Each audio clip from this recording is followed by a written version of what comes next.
nos acompaña Cindy Salazar, abogada de Corafem. ¿Cómo estás, Cindy? Hola, Connie, un gusto estar nuevamente acá en el matinal. Gracias por la invitación. No, feliz que nos acompañe a hablar de estas temáticas. ¿Para dónde se abre acá? Sí, me gusta estaba aquí virtualmente, está acá acompañándonos, manteniendo siempre aquí el cuidado respecto a lo que vimos en esta pandemia. Antes que todo, antes que empezar a desmenuzar todo lo que tiene que ver con el enfoque de género, lo que tiene que ver en materia legal, bueno, lo que se vivió ayer acá en Concepción, ustedes como Corafem también, que han estado en este marzo entregando el apoyo como siempre, pero se vive de manera distinta en este marzo feminista.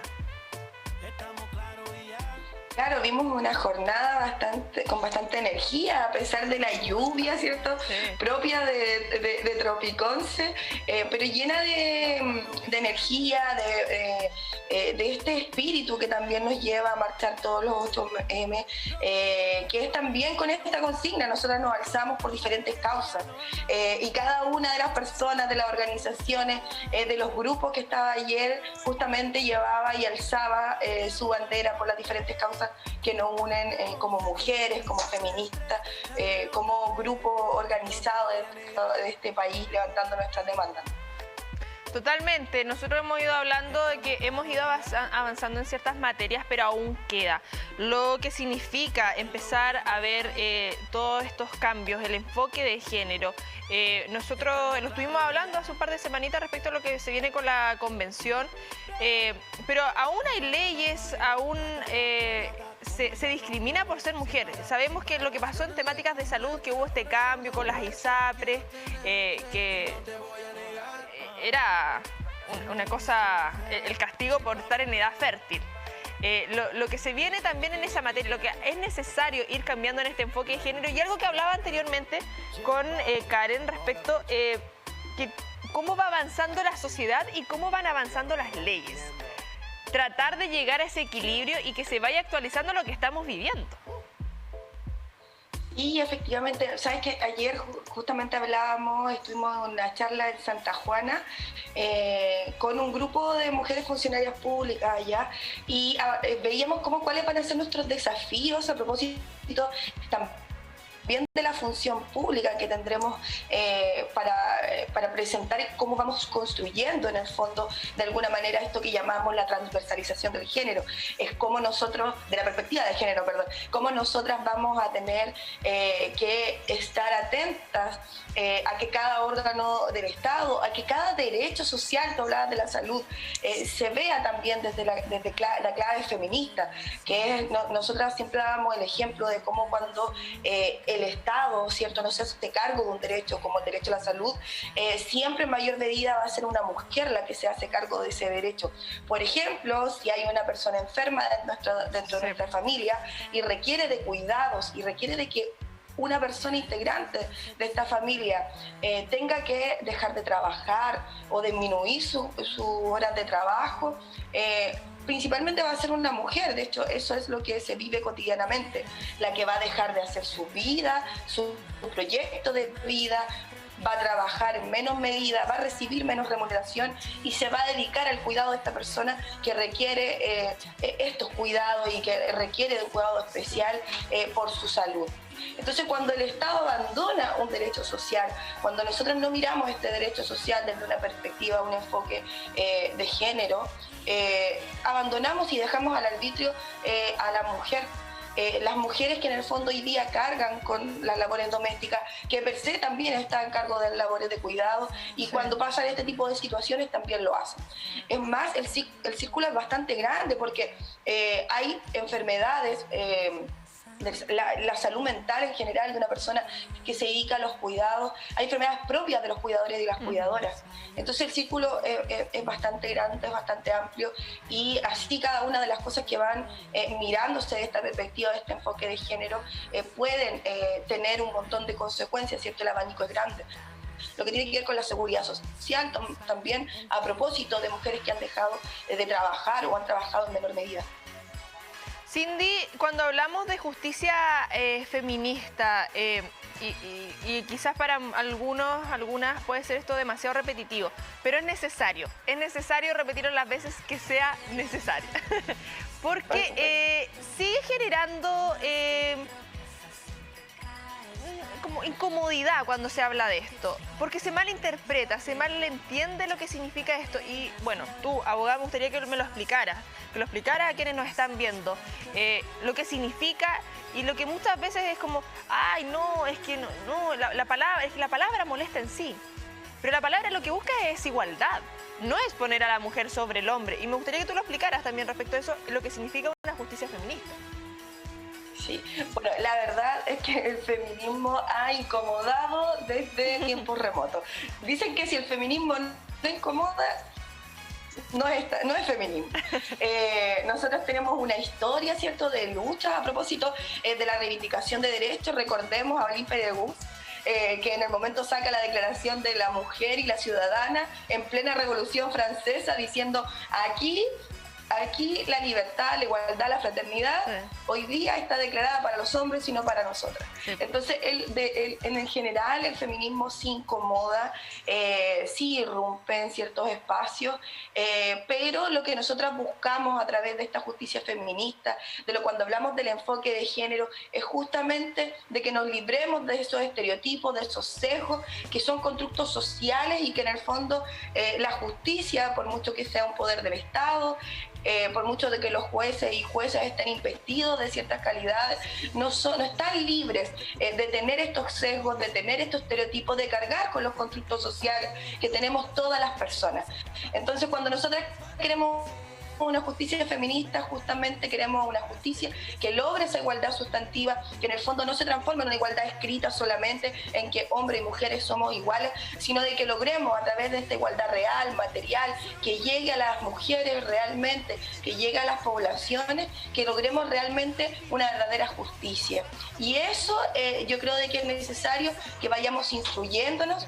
Los abogados, quienes litigamos, estamos también con una obligación a propósito de lo que se está tratando en la convención, que va a ser nuestra próxima constitución, de también irnos instruyendo y así también llevar, ¿cierto?, esta conversación a todos los espacios de las personas también que no están tan familiarizadas con lo que significa la justicia feminista, con lo que sí significa el enfoque de género, y lo que significa también, más allá de lo judicial, la transversalización de este enfoque, que es que la política pública en general tenga esta perspectiva,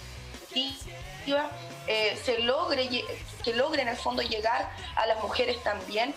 Que voy a poner un ejemplo, que cuando tengamos una política pública destinada a las dueñas de casa, no sea a las 12 del día, porque a las 12 del día la dueña de casa en general está a cargo de sus hijos y sus hijas, tiene que hacer el almuerzo. Es una cuestión como de toda lógica para nosotras las mujeres que estamos y que vivimos y convivimos con nuestras vecinas, en nuestros barrios, ¿cierto? Pero que la política pública tenga ese enfoque de género significa identificar estos sesgos, este estereotipos, estas razones que nos hacen a nosotras construir esta sociedad en que hemos sido llevadas siempre a un segundo plano, ¿cierto? Nosotras hablábamos incluso de una ciudadanía de segunda clase. Sí. Y ya que habla de tipificar y lo que significa eso, ya van 12 años desde que se está tipificando el femicidio, como femicidio. Lo que se avanzó en ese sentido, lo que ha pasado en estos 12 años, que más de 500 mujeres han sido asesinadas por sus parejas o relaciones de ámbito amoroso. Lo que se logró con ese cambio, y hubo un antes y un después respecto a eso, que la normativa lo tipifique en cuanto a sanciones y en cuanto a lo social también, a lo que significa para la familia de la víctima que esté tipificado de esa manera.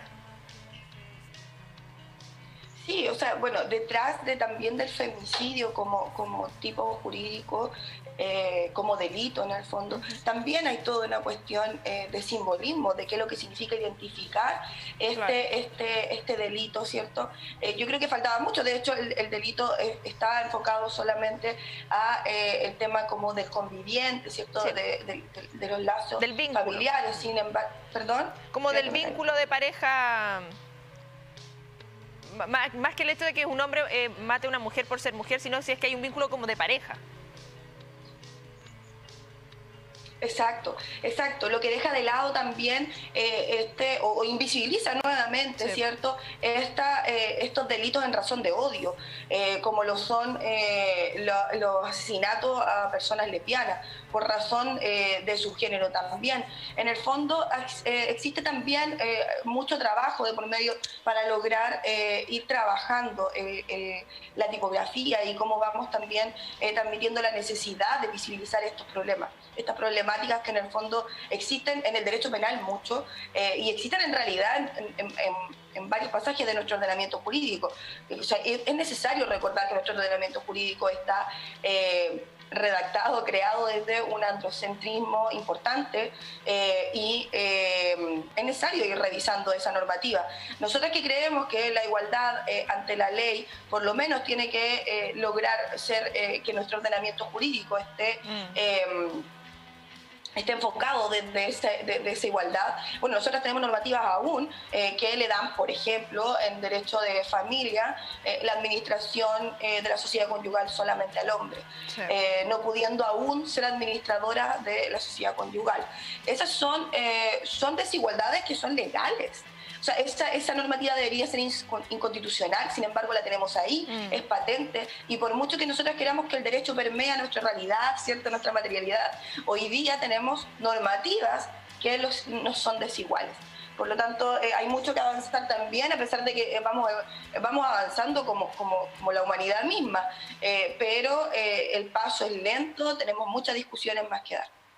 Sí, y bueno, en relación a lo mismo que estábamos hablando, son 8, bueno, según Cernamec y cómo se tipifica también el femicidio, van 8 hasta la fecha, según la última actualización, con diferencia la víctima menor de 24 años y la víctima con mayoría de 62 años. O sea, estamos hablando que esto es transversal.